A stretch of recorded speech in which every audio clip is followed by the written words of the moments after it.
In Part 1, Hera, Poseidon, and Athena, chafing under Zeus's tyranny, sowed the seeds of rebellion on Mount Olympus, sparked by his boastful pride over Helen, his daughter with Leda. Part 2 saw their plot erupt into war. Hera lulled Zeus into sleep, Poseidon unleashed the seas, and Athena stole his lightning, only for Zeus to awaken and summon Briareus, the hundred-handed giant, as chaos engulfed the divine realm. Now, Part 3 unveils the fallout. This epic trilogy, though enriched with creative flourish, is firmly rooted in ancient lore. Homer's Iliad, where Hera's defiance, Iliad, Book 15, lines 18-24, and the gods' earlier conspiracy, Book 1, lines 396 to 406, take shape. Hesiod's Theogony, mapping their divine lineage, and Pseudo-Apollodorus's Bibliotheca, detailing their rivalries, lend this tale its weight of authenticity. The fire of revolt blazed bright, but can it withstand Zeus's thunderous judgment?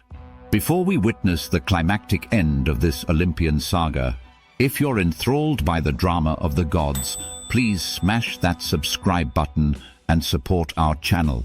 Your encouragement keeps these mythic tales alive. Now, let's see how the rebellion meets its fate. The battlefield of Olympus trembles as Briareus emerges from the chasm, a colossus of primal fury. His roar echoes like a living mountain crumbling, shaking the marble halls and rattling the heavens. 100 arms ripple with sinew, each hand grasping chains forged in the depths of the sea, links of dark iron shimmering with salt water's sheen. His eyes, glowing like molten rock, fix on the rebels with unyielding menace. Poseidon, still reeling from Zeus's last bolt, stands defiant at the mountain's edge, his trident raised. "You'll not cage me, beast!" he bellows, summoning a tidal surge to meet the giant. But Briareus moves with terrifying speed for his size. Dozens of arms lash out, chains whipping through the air like serpents. They coil around Poseidon, binding his wrists, ankles, and torso, the metal biting into his divine flesh. With a heave, the giant yanks him down, and Poseidon crashes into the waves he'd summoned, swallowed by his own domain. The sea churns violently, frothing white as he thrashes, but the chains hold firm. His voice, muffled by water, growls through the depths. This isn't over. Yet for now, he lies subdued, a titan felled by a greater force. Zeus hesitates, his hand poised to strike. To slay her would unravel the sacred bond of their marriage, a pillar of divine order he dares not topple. Instead, he summons golden chains from the ether, as recounted in a variant of the Iliad, Book 15, lines 18-24. With a flick of his wrist, they snake around Hera, lifting her into the sky. She hangs suspended between earth and heaven, the links gleaming like cruel stars, her arms pinned. "Let this be your throne," Zeus declares, voice cold. A queen in chains, a lesson to all. Hera's lips twist into a defiant sneer, her eyes promising vengeance even as she dangles helpless. Athena, ever the tactician, sees the tide turn. Briareus looms, his shadow swallowing the grove, and Zeus's wrath grows unchecked. She drops to one knee, spear planted before her, shield lowered. "Father," she says, voice clear and measured, "I sought only to shield Olympus from the chaos you've sown. Spare me, and I'll serve in silence." Zeus pauses, his pride swelling at her submission. His favored daughter, born of his mind, remains a prize he won't discard. "You're wise to yield," he says, softening. "But meddle in my affairs again, and you'll rue it. For a century you're barred from my counsel." Athena nods, rising with a guarded expression, her mind already turning inward. Zeus stands victorious, his throne reclaimed amid the wreckage of Olympus. The marble floors lie cracked, the gardens drowned, and the air hums with spent lightning. Briareus retreats to his chasm, his task complete, leaving a silence broken only by the drip of water and the groan of settling stone. Zeus raises his arms, lightning flaring, and proclaims, "I am king, and none can alter that." His voice reverberates, a command to the cosmos itself. Yet the victory feels hollow, the cost etched in the faces of his kin. Poseidon, freed from his chains as Briareus departs, drags himself from the floodwaters.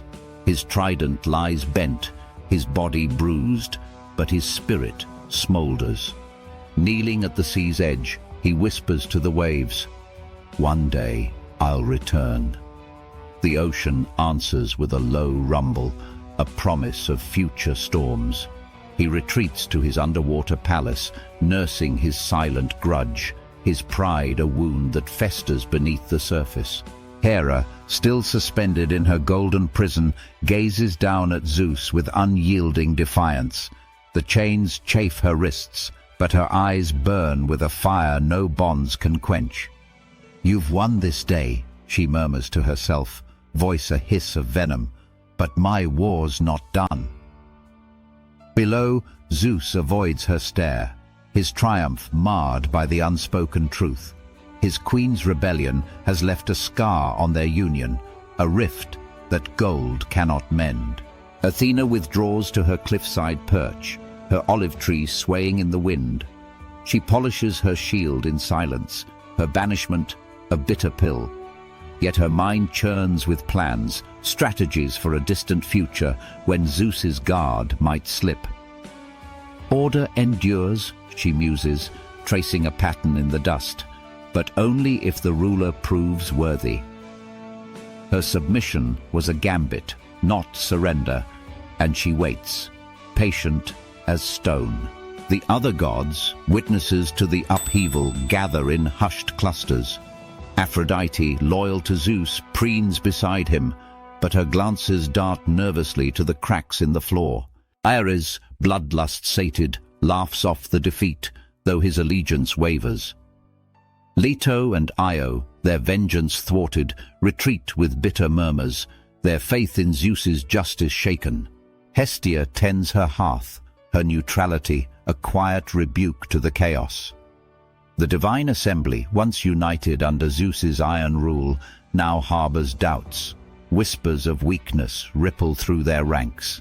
Olympus settles into an uneasy calm, its golden glow restored but dimmed by scars. The floods recede, leaving sodden earth and broken columns in their wake. Zeus commands the winds to clear the storm clouds, and sunlight bathes the mountain once more. Yet the peace is a veneer, fragile as glass. The cracked marble, the distant echo of waves, and the faint clink of Hera's chains serve as reminders. The civil war, though quashed, has left its mark. Zeus sits on his throne, lightning dimmed in his grasp, his gaze sweeping the hall. "Order is mine to uphold," he declares, voice steady but strained. The gods nod, their bows stiff with reluctance. He knows their loyalty frays. Poseidon's retreat hides a brewing tempest, Hera's silence masks a lingering threat, and Athena's compliance veils a mind too sharp to trust fully. His victory holds the realm together, but the threads are taut, ready to snap. Hera, aloft in her chains, watches the mortal world below, her thoughts a storm of their own. "One day," she vows silently, "these bonds will break, and you'll kneel." Poseidon, in his watery depths, caresses his trident, whispering to the currents, "Patience, my realm will rise again." Athena, perched on her cliff, gazes at the horizon, her banishment a pause, not an end. "A century's nothing," she thinks, "to a mind that plans eternal." The cracks in Olympus's foundation, literal and figurative, tell a tale of fragility.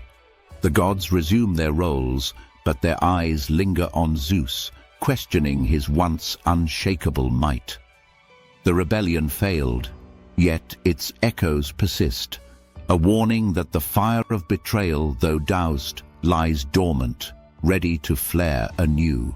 Has Zeus truly secured his throne, or have the seeds of a greater uprising been sown? The peace holds for now, but what brews in Poseidon's depths? Will Hera's chains spark a new revolt? And what schemes does Athena harbor for the centuries ahead? The saga doesn't end here. Subscribe now to catch the next tale, where the fallout of this war ripples through Olympus and beyond. Don't miss it. The next chapter will unveil all, so stay tuned.